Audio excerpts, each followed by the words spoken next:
Hello అండి, నమస్తే, అస్సలాముఅలైకుం. So షహరీ తర్వాత నా daily routine, early morning routine ఏంటో చూసేయండి. ఫస్ట్ అయితే ఇక్కడ వాషింగ్ మిషన్ వేసేసాను. సో ఇది వేసేస్తే నేను నమాజ్ చదువుకుని వచ్చేసరికి అయిపోతుందండి. సో ఇప్పుడైతే నేను ఫ్లోర్ మ్యాట్స్ వేసాను, అలాగే గుమ్మాలు కూడా మంచిగా తుడిచేసాను అనమాట. సో నమాజ్ చదువుకుంటాను కాబట్టి అవి అయితే రోజు క్లీన్ చేసుకుంటాను. అండ్ ఇక్కడ డిషెస్ చూసారా, సో మార్నింగ్వి నైట్వి కూడా ఉన్నాయి, అందుకే చాలా క్లమ్జీగా ఉన్నాయి. వేరే ప్లేస్ లేదండి, అక్కడే ఆరబెట్టుకొని సర్దుకోవాలి. సో మార్నింగ్ లేసి సర్దుకుంటాను.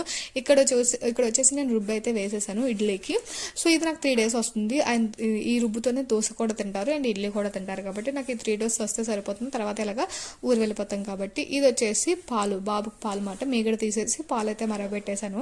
సో ఇప్పుడే మరగబెట్టేసుకుంటే మార్నింగ్ వాళ్ళు ఎక్సేసరికి మనకి కొంచెం వాడికి ఇచ్చేసరికి చల్లగా ఉంటాయి అన్నమాట, అంత హాట్గా ఉండవు. అందుకనేసి అలాగే జీలకర్ర వాటర్ కూడా చాలా మంచిది పిల్లలకి, కప్ మీద పట్టుకుని ఉంటుంది. ఈ లోపు అయితే నమాజ్ చదువుకొని వచ్చేసరికి మరిగిపోయాయి బాగా.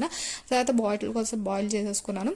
అండ్ ఇక్కడ వచ్చేసి నమాజ్ చదువుకున్న తర్వాత వచ్చి చూస్తున్నాను వాషింగ్ మిషన్ అయిపోయిందో లేదా. ఇంకా అవ్వలేదండి, ఇంకా 15 minutes, ఇంకా 3 minutes ఉంది.